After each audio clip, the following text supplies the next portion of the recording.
Bonsoir à tous, ravi de vous retrouver dans ce JT du mercredi 18 janvier 2023. Du lundi au vendredi à partir de 18h, l'essentiel de l'actualité du Grand Grenoble.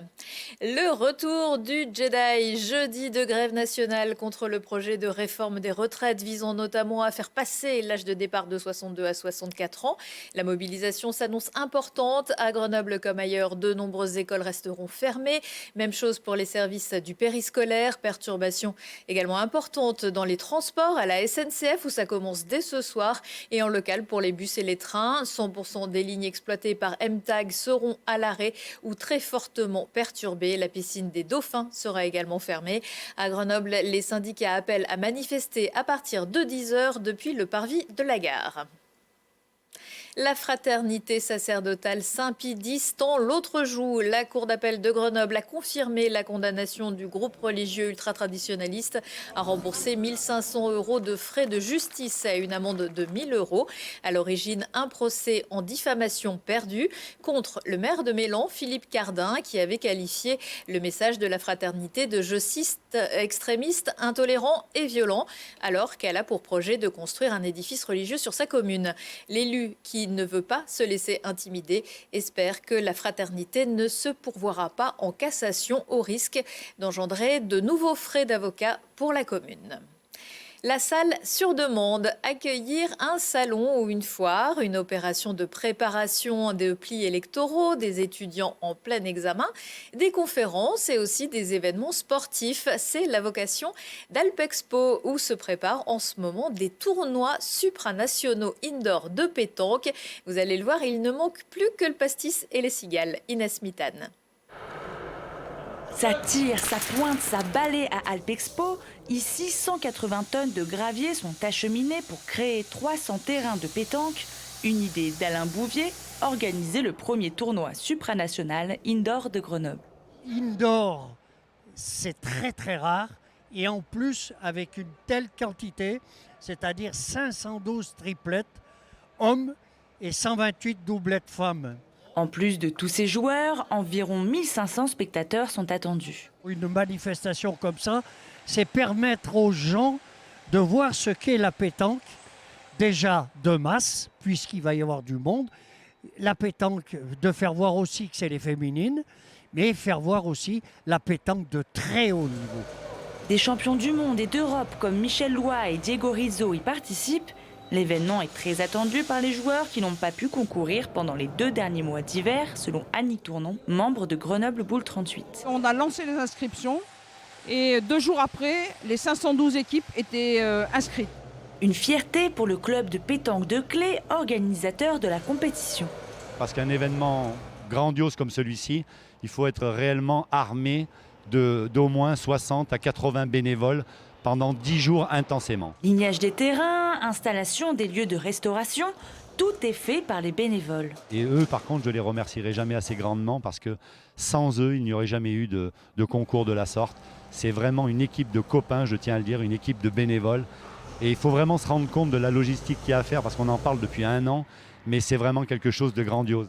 Pour les fans de pétanque qui ne pourront pas venir, les tournois du terrain d'honneur sont diffusés en direct sur le site boulistenotelive.com.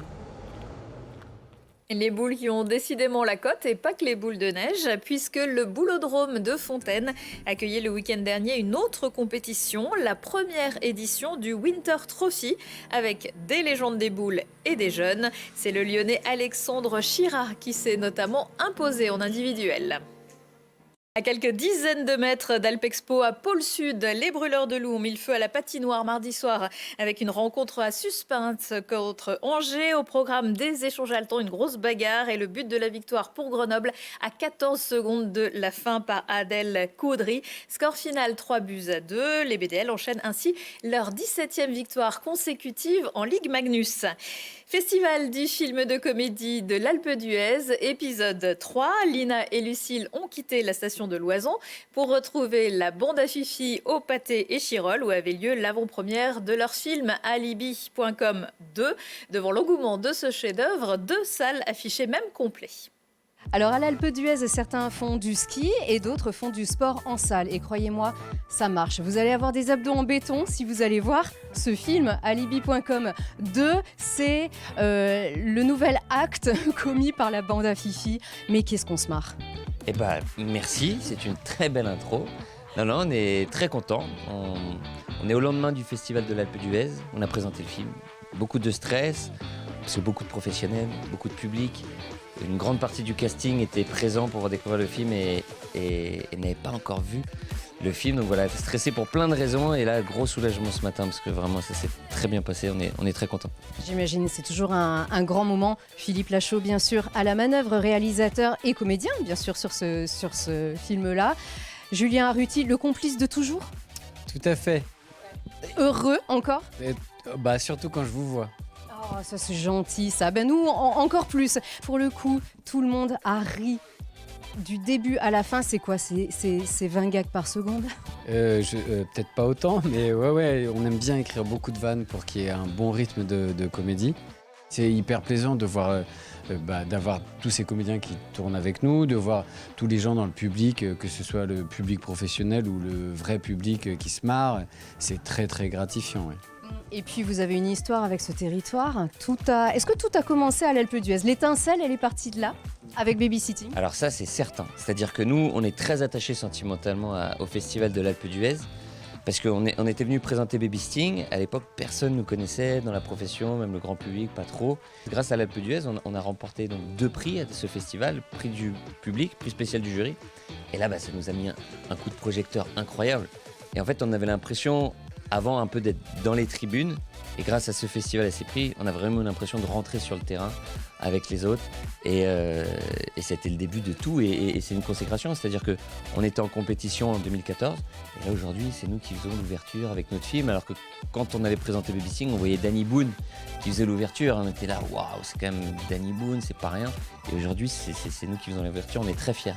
Merci à vous deux de nous donner des pilules du bonheur juste en alignant des films comme ceux-là. Ça fait vraiment du bien. Merci. Si on peut donner des pilules, hein, Julien? Du bonheur. Merci beaucoup Télé Grenoble. Merci Télé Grenoble, merci. Merci. Amateurs de musique classique, réservez votre fin de semaine. La Folle Nuit revient à l'auditorium du musée de Grenoble pour la 9e édition.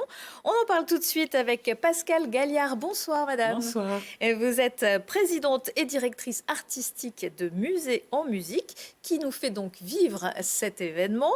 Est-ce que vous pouvez un petit peu nous en expliquer le principe? Écoutez, c'est une manifestation qui a pour objet de proposer une série de concerts qui se succèdent en particulier toute la journée de samedi, mais ça commencera vendredi à partir de 18h30 pour le premier concert. Concert de musique classique, avec comme thème cette année l'Ode à la nuit. On va développer un petit peu plus tard. Donc, pourquoi ça s'appelle La Folle Nuit? Oh, écoutez, c'est un peu pour être dans l'esprit de la Folle Journée de Nantes, puisque la Folle Journée de Nantes est un événement très important pour la musique classique en France. Et René Martin avait choisi ce titre, et nous avons choisi celui-là pour nous qui faisons un peu écho à cette manifestation, mais dans des proportions bien moindres. Alors, vous l'avez dit, cette 9e édition a pour thème, après Bach en 2021, c'est Ode à la nuit. Qu'est-ce que ça veut dire? L'Ode à la nuit, c'est simplement pour dire que c'est un thème qui est une source d'inspiration majeure et inépuisable pour les compositeurs, et en particulier de musique classique. Et donc, l'idée que nous avons, c'est d'accompagner notre public dans cette musique qui a parcouru beaucoup d'époques et qui fait référence donc à la nuit, qui est porteuse de rêves et d'émotions. Alors on pense aux nocturnes de Chopin, mais Absolument. pas seulement.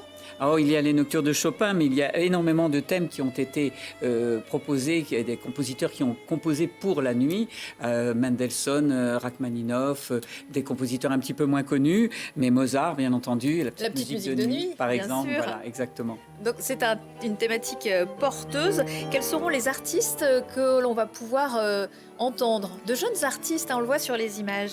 Alors on a de jeunes artistes, mais et on un a peu plus vieux. des artistes plus confirmés. Mais bon, c'est un souhait que nous avons de toute façon dans toute la programmation de Musée en musique d'accueillir de jeunes artistes aux côtés d'artistes de renommée internationale. Ce sera le cas également là. C'est vous qui avez créé la programmation ou est-ce qu'il y a un lien avec la programmation de la Folle Journée de Nantes? Alors, cette année, il y a un lien très fort puisque la Folle Journée de Nantes a le même thème de l'Ode à la nuit. Et donc, cette année, nous avons des artistes qui seront également à Nantes et qui viennent à Grenoble pour cette Folle Nuit. Mais régulièrement, nous choisissons, nous, un thème qui souvent est différent de celui qui est proposé à la Folle Journée. Cette année, ça n'est pas le cas. Est-ce que c'est un bon moyen, cette Folle Nuit, de s'initier un petit peu à la musique classique ou est-ce que c'est plutôt réservé à des publics très mélomanes, très connaisseurs? Surtout pas. C'est pour tous les publics. Vous savez, la musique classique, elle transparaît partout dans la musique même d'aujourd'hui. Les thèmes sont repris très souvent.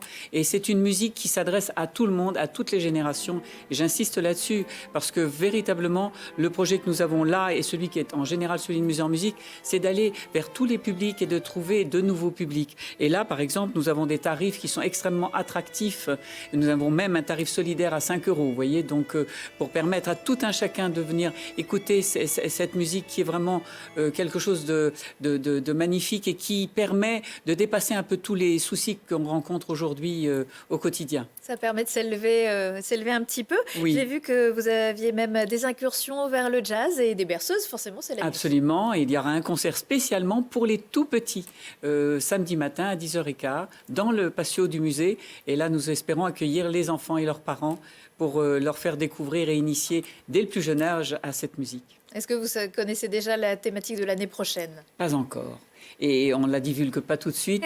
On l'a choisi, on met un petit peu de temps. En général, on attend que la Folle Journée se soit déroulée à Nantes, ce qui sera le cas début février. Et puis ensuite, avec René Martin, eh bien, on échange et on trouve le thème suivant. Et puis cet auditorium du musée de Grenoble sied parfaitement à cet événement? Ah oui, tout à fait. C'est un lieu absolument formidable que pour ceux qui ne connaissent pas, je les invite vraiment à venir le découvrir.